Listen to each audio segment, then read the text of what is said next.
Welcome to Happy to See Me, the podcast that puts the spotlight on the overlooked and underestimated. I'm Erika Casupanan, the first Canadian to win Survivor. But before that, I was a Filipino immigrant and corporate perfectionist who felt doubted and overlooked. Now I'm here to prove that every journey, whether messy, beautiful, or unexpected, is worth celebrating. Every Monday, I bring you candid conversations and relatable pep talks with guests who've defied expectations. If you're ready to feel seen, celebrated, and empowered, you're in the right place. And here, I'm always happy to see you.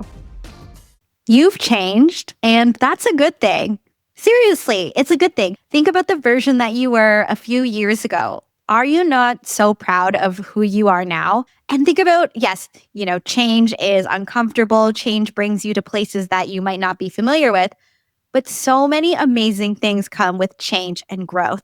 So yes, you have changed, and that is a good thing. So the reason I'm thinking about this, it is currently, as I'm recording this, Lesbian Visibility Week. I just finished recording a reel or a TikTok video I'm going to post. It's probably out already, where I talk about the lessons I've learned over the last couple of years after coming out publicly as a lesbian. And I thought, wow, if only I knew a few years ago that I would be recording this. Like, one, being an out lesbian. I think about the Erika from a few years ago. I would have been like a little surprised, but not totally surprised. But the fact that I'm talking about it publicly, and even the fact that I am recording a social media video talking about this. Me, years ago, I only had a private Instagram account that I followed the people that I actually knew in real life. So I think if past me was looking at what me today was doing, she would think, oh my gosh, who is this person? This is a whole identity shift, many identity shifts. So this week on the podcast, it is just you and I. We are hanging out because I want to talk about identity shifts. I know I have changed so much over the last few years. I'm so fortunate that so many of you have followed me on my journey to watch me grow and evolve. And I want to talk about the different phases of going through an identity shift and share a bit about my experience. And what I hope is that as you're listening to this, you can relate to my journey and to at least know that whatever you're going through, you're not alone. So whether you are at the initial stages where you realize that there's something about your life that you want to change, or you're in the middle of shifting and changing and you are feeling that discomfort from growing here, but then still feeling like you're contracting or you're still in the same place in another part of your life and feeling that discomfort as almost like you're going through this adolescence or almost like this puberty as you're growing into the person you want to be. Maybe you're right in the middle. Or maybe you are more towards the end where you have made this big shift and now you're getting used to the place you're at. And maybe you're feeling a bit of grief about the person you were before and the life you had before. It's definitely something I experienced. So I'm hoping I can chat with you today a little bit about the life shifts and identity shifts that I've had to make you feel like you are not alone and that you are on an amazing journey too. Okay, so I went online and I looked up the phases of an identity shift. So there's 5 phases. I want to go through them and I want to tell you a little bit about how I've experienced these. So the first is a moment of disruption. Something happening in your life that makes you think, hey, let me take a moment to think about where I'm headed next or who I am or what I want to do. If you're really into scripted film or TV, this is what we would call the inciting incident. What is the thing that makes you decide to stop and take a look at everything? For me, and I think like many people in the world, the moment of disruption was the pandemic. I know a lot of people think that for me, it was going on Survivor, but I was actually supposed to be on Survivor in March 2020, and I was going to film the show and then come back and do my regular life as it was. It was actually when the show got postponed, and like everybody, I was at home during the pandemic. I was doing the job that I had been doing for years. I was just sitting there, only doing the work. It had taken away all of the fun parts of the job, including the travel and the parties and seeing all my coworkers. And as I sat there and I did the work, I realized how much I didn't want to be doing this, truly. And then at the same time, I started taking these online comedy classes through Second City, and I started learning improv and comedy writing. And I took a stand-up class over Zoom once. And I started to see that all of the things that I loved about working, which were storytelling and seeing how impactful storytelling could be, I could actually do those in a way where I felt more creativity, where I felt like I was contributing in a different way, rather than just taking these skills that I had and then turning them into this marketing or public relations function that would help the bottom line of a company. So that was a real moment of disruption for me. And then when it came time to go on Survivor, I had to really think to myself, okay, now that I know this about myself, do I actually want to take a break from this job and have this big experience? I don't know where it's going to lead, and then come back to do this job? Or do I want to quit this job, do this experience, and then have another adventure and figure out where I actually want to be? And I think that, yes, we are all going to have different moments of disruption. And maybe yours isn't going to be the pandemic, or maybe yours isn't going to be a reality show. But I think that what a lot of these moments of disruption have in common is that moment where you think, okay, I know for certain how I feel about where I'm at right now. If I change course, I don't know what's going to happen. But if I decide to stay the same, I know exactly how that road is going to look and how that's going to feel. And I know I don't want to be there. So I'm going to take the chance on the uncertain, and I'm going to take the other road that could potentially lead me to where I want to be and how I want to feel. I mean, it's a risk, right? But I think that having that moment of disruption that helps you to illuminate what you really want is going to really make you open to taking that risk. And of course, it doesn't always have to be instant, right? You could have that moment of disruption and you could really sit with it for a little bit. And then eventually you have to feel ready to potentially take the risk. So the timeline is going to be different for everybody. But I've definitely felt those moment of disruption moments. So the second phase of having an identity shift is really leaning into it and asking questions. And this is something that I really related to. Asking questions and leaning into it is really important, because what's the alternative to asking questions about this new thing and this new want and this desire and this curiosity that has popped up? What's the alternative to asking questions? Not asking questions and totally avoiding it. And I think that it's so common to just want to bury something, or to have these feelings that you want something different, and to either avoid it and just ignore it, or to convince yourself that it's not even worth the effort. You're not even worth trying to actually think about this or pursue or be curious about something different. So yes, it is possible for you to have that moment of disruption and then decide, no, for whatever reason, I'm not even going to think about that. And that's totally fine. I've totally had moments like that too. And I think that a moment in my life where I really started to lean into it and ask questions was as I was towards the tail end of my corporate career. So I was somebody who was a big perfectionist. I worked really hard. I had to make sure all of the work that I did was at this high standard. And I really tried hard to make sure that everybody I was working with, I could elevate their work as well. And I think that I really did achieve a lot, and it opened a lot of doors for me to be a perfectionist and to have these high standards. And again, during the pandemic, as I was learning about improv, a big part of improv is being able to accept the circumstances as they are and just roll with it. It really started to make me question my perfectionism. And something that I started to do was ask myself why a few times. So why do I feel like I need to be perfect at everything? Okay. And then I would get that answer. And then I would ask, okay, then why this? And then why this? And then why this? And as I started to ask myself all of these why questions when it came to perfectionism, I started to realize that this perfectionism was a way to protect myself. Ooh, I was silent there for a minute because I feel like that could resonate with some folks. I felt like doing everything properly, not just properly, but doing everything perfectly is what could protect me from whatever I was nervous about or afraid of at that time. And just identifying that really allowed me to see that what I was afraid of wasn't a big threat. And really getting clear on that and understanding that I was just trying to protect myself from a fear then made me ask about whatever I was afraid of and ask myself multiple questions about why. And then as I started to break it down, I started to see that what I was afraid of, yes, I could see why that was something that would make me react this way. And I could have compassion for myself and I could identify that for myself. And I could start to really address those fears and break those down and realize that there was nothing to be scared of. It's kind of like when you're a kid and you're afraid of the monster under the bed, and then you actually get off of the bed, get down onto the floor, look and see with your flashlight that there's actually no monster there and you are safe to go to sleep. So when I asked myself these questions about why and how I was approaching work the way that I did, and I got to really identify what was happening, then I was free to be able to figure out another course of action.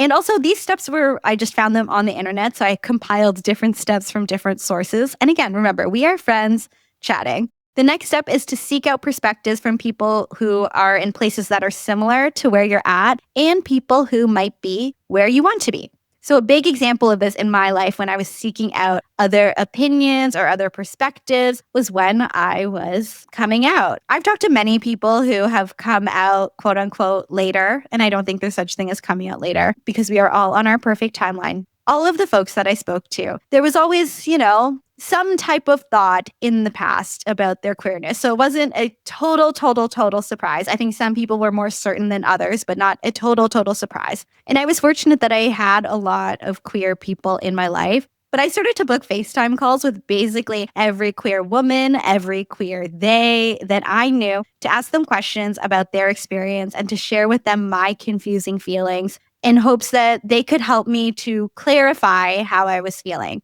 And I'm so grateful to everybody who is willing to talk to me because it was so helpful to hear from other people's perspectives and so validating to know that the feelings that I was having were totally normal. And I started to watch more queer movies and queer TV and to see myself in those journeys. So I definitely started to immerse myself in those other perspectives and to see that identity shift that I was moving towards was actually very realistic and attainable and honestly, not that scary and foreign to me. So it was really a comfort to seek out these other perspectives.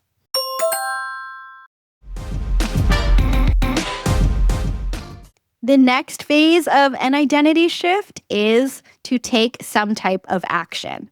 So maybe the action you need to take is starting a new thing or saying goodbye to a relationship or signing up for the lessons for the thing you want to do or quitting your job or setting a boundary or asking for what you want or saying no. It could be anything. It could be something huge like quitting your job or moving, or it could be something small. What's most important is the action that you take is different from how you've done things before. And it brings you even just the smallest step closer to where you want to be. Even just a little baby step. An action that was definitely different for me was quitting my job and not having anything else lined up.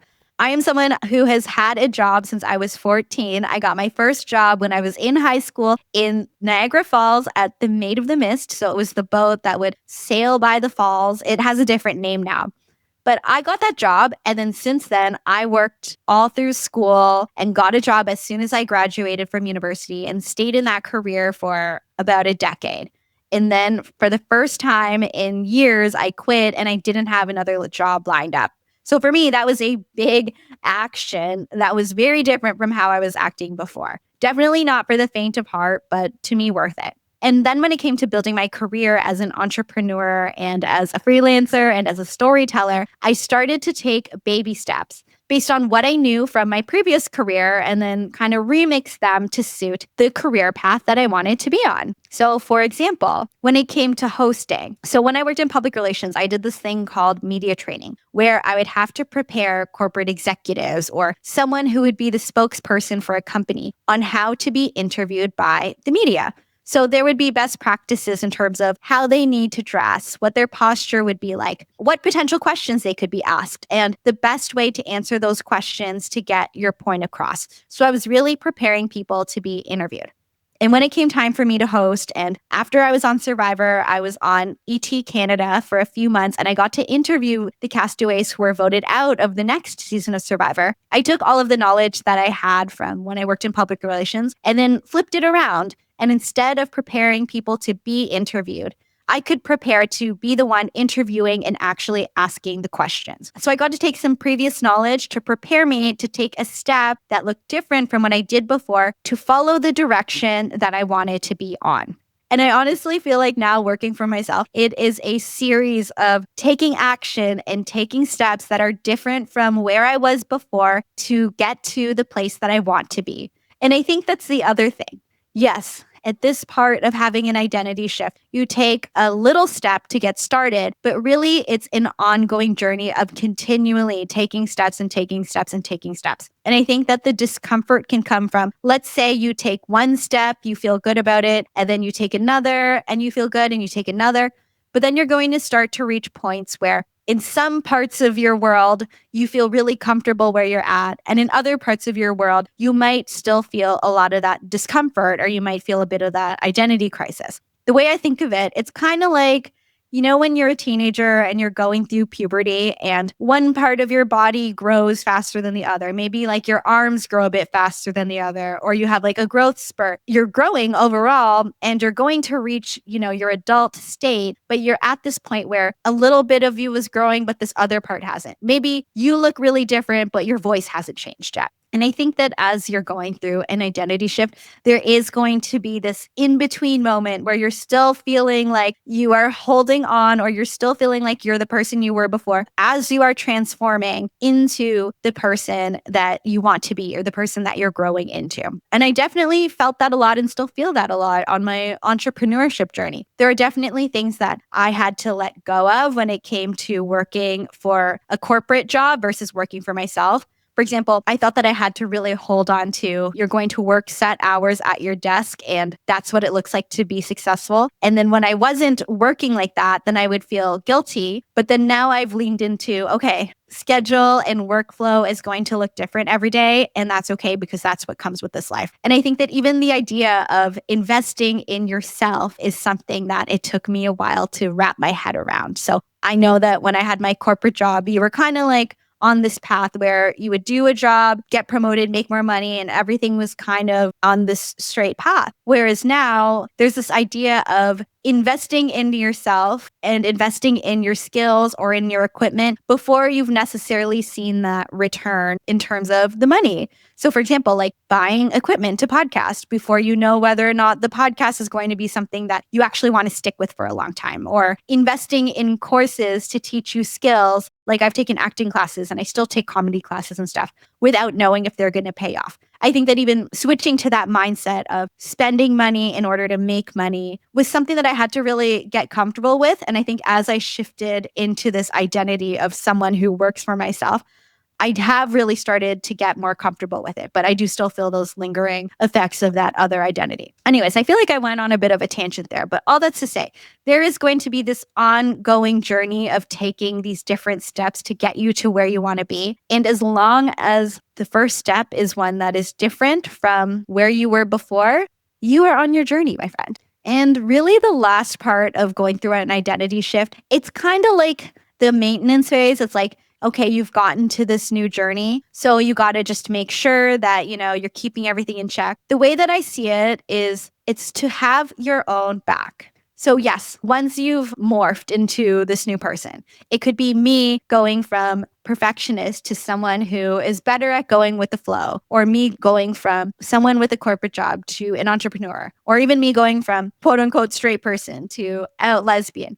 Yes, I feel like I'm at this new identity, but there are still moments where I feel the insecurity or the imposter syndrome, or just feeling like I don't know what I'm doing, or should I be here? Or should I be going to the other, all of that confusion. And when I say you need to have your own back, it's to be able to be your cheerleader and to remind yourself that this is where you are. You've worked hard to be here. You deserve to be happy. If this makes you happy, then go for it. This is what you deserve. And to really be the one to reinforce for yourself that you are in a good spot and you've worked your way here and you deserve to be here. Also, I think that maintaining this identity shift, it is a matter of surrounding yourself with people who will support you. So maybe it's people who have gone through something similar, like I mentioned, talking to other queer people about feelings of coming out and having that ongoing support. Or it could be people in a totally different boat, but they know what it's like to have changed and to have grown, and they could support you and they could really empathize with where you're at. And also, once you've gone through an identity shift, there is going to be a bit of grief. I think there's still going to be grief for things like,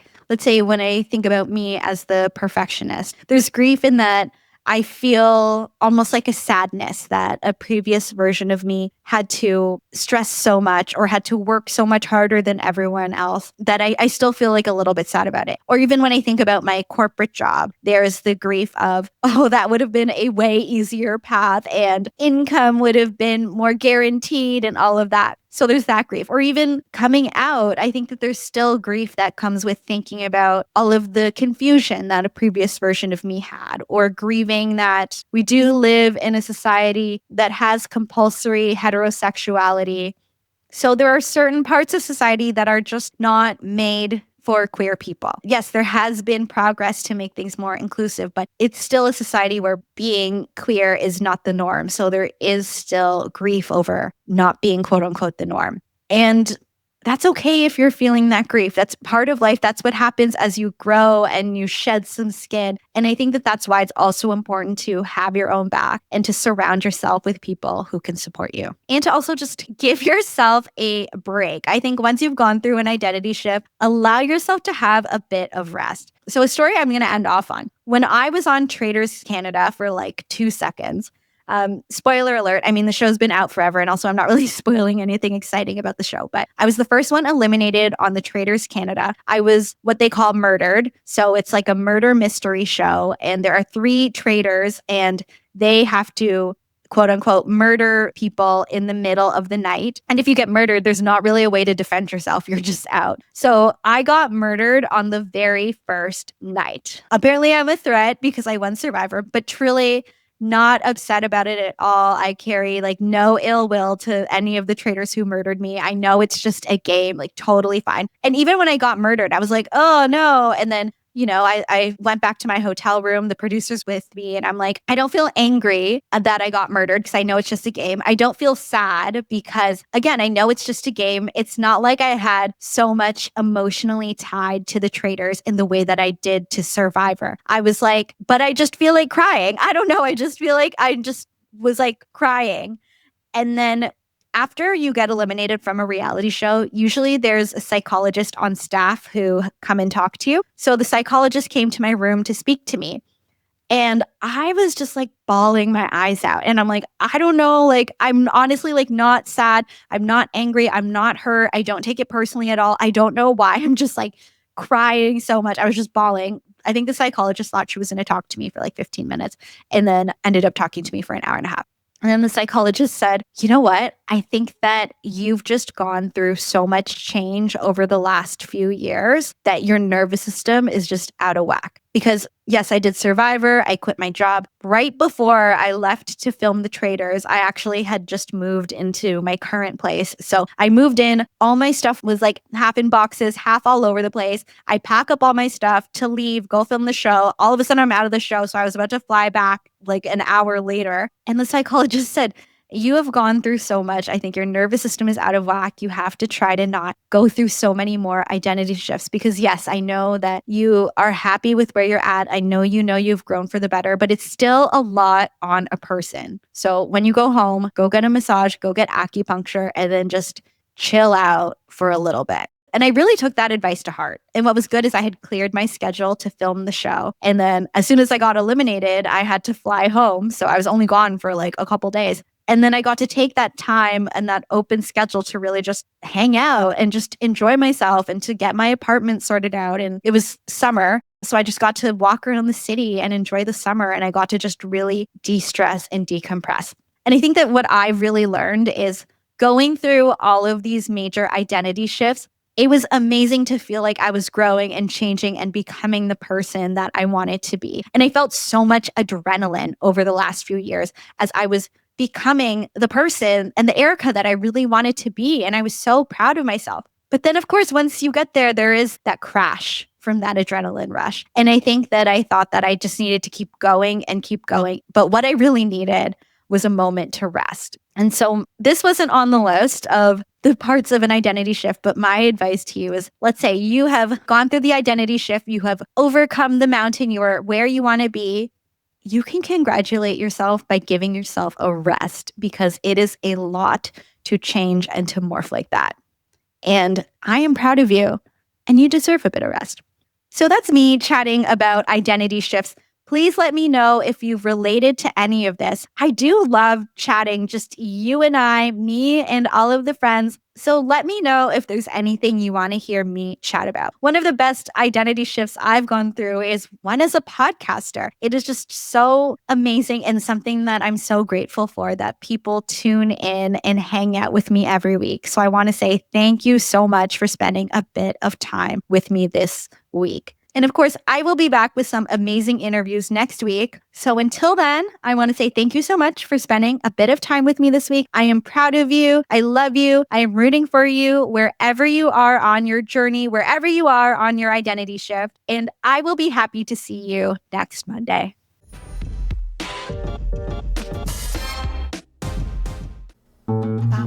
This podcast has been brought to you by the Sonar Network.